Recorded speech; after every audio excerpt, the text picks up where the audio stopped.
노년의 품격 가꾸기요만 1122번님께 드리는 아침 인사. 1. 머릿말 수능과 정답 논쟁. 얼마 있지 않아 수능 시험이 치러집니다.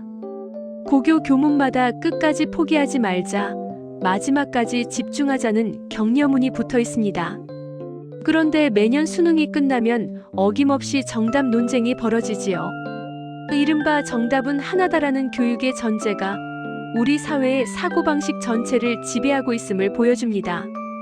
정답 하나만 택해야 하는 객관식 시험.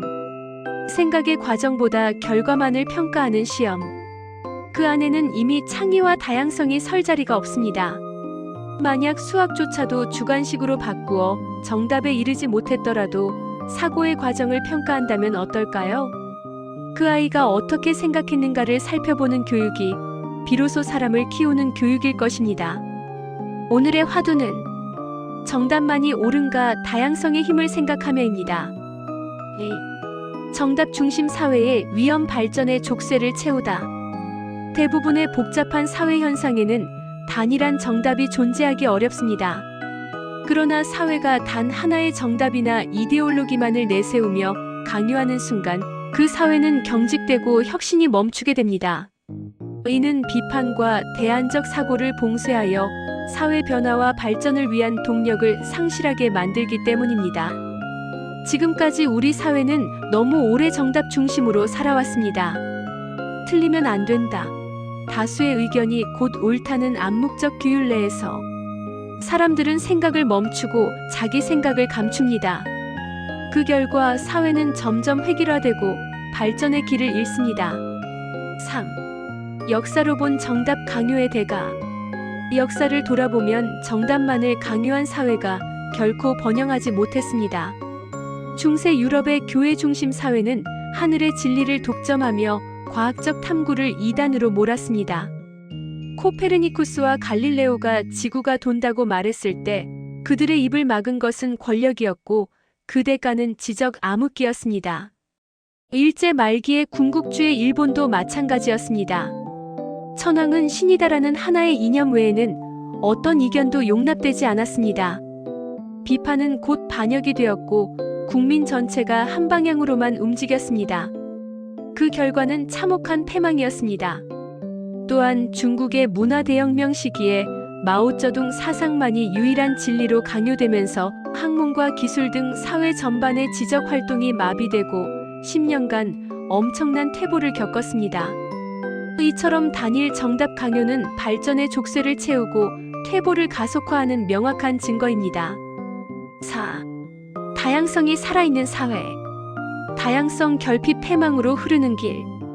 현대 사회에서 다양성 디버시티는 단순히 윤리적 가치를 넘어 국가 경쟁력과 생존의 핵심 요소입니다.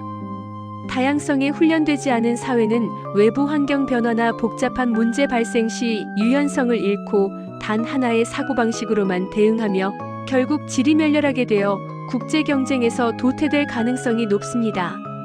더욱이 단일한 정답을 강요하는 사회 구조는 필연적으로 독재 딕테이터십로 흐를 가능성이 매우 높습니다. 정답은 오직 하나라는 주장은 그 정답을 규정하는 소수 권력자 집단에게 무소불위의 권력을 부여하며 비판을 오답으로 탄압할 명분을 제공하여 사상 통제와 언론 탄압으로 이어지기 때문입니다. 반면 의견 충돌이 끊이지 않는 나라일수록 오히려 살아있습니다.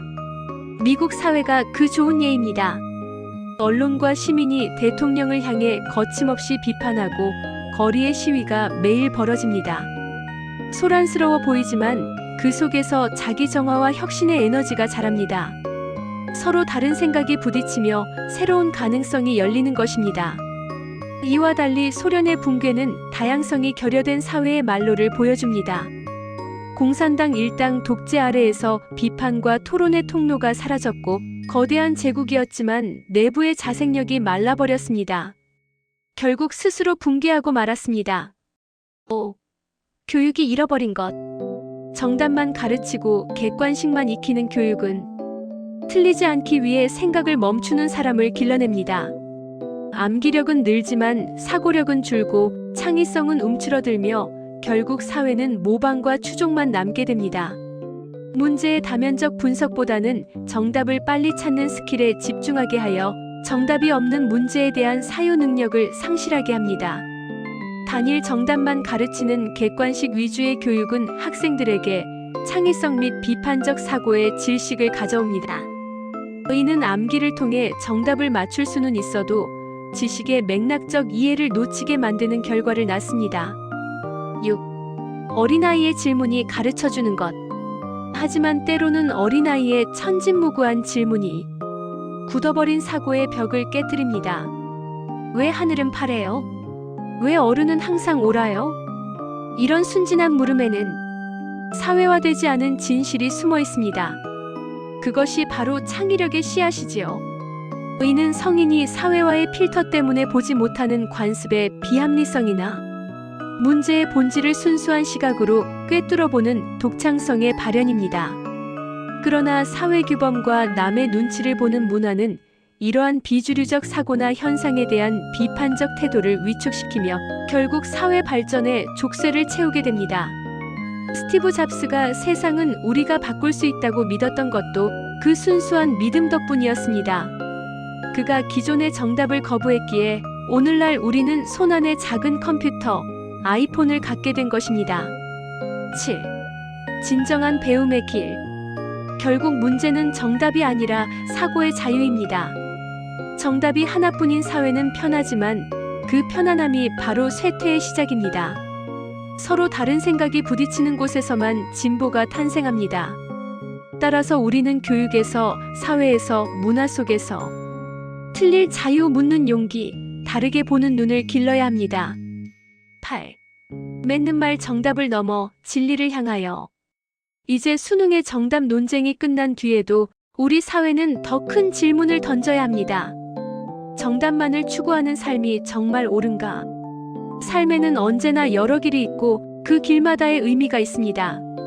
정답 하나를 찾기보다 다른 사람의 답을 이해하고 자신의 답을 다듬어가는 것. 그것이 진짜 배움이며 인류를 발전시켜온 힘이었습니다. 그런 의미에서 건강한 사회는 다양한 시각을 수용하고 비판을 격려하며 정답이 아닌 최선의 해답을 찾아가는 과정을 존중하는 사회입니다. 따라서 단일 정답 강요 문화를 극복하고 건강한 다양성을 유지하기 위해 현대 민주주의 사회의 시민 개개인에게는 새로운 의견에 대한 개방성과 자기 검열 없는 지적 용기가 그 어느 때보다 절실합니다. 감사합니다. 참고사항. 유튜브 입력창에 노년의 품격 가꾸기를 입력하시면 다른 내용의 유튜브를 보실 수 있습니다. 필요하시면 번님의 지인에게도 널리 전파해주세요.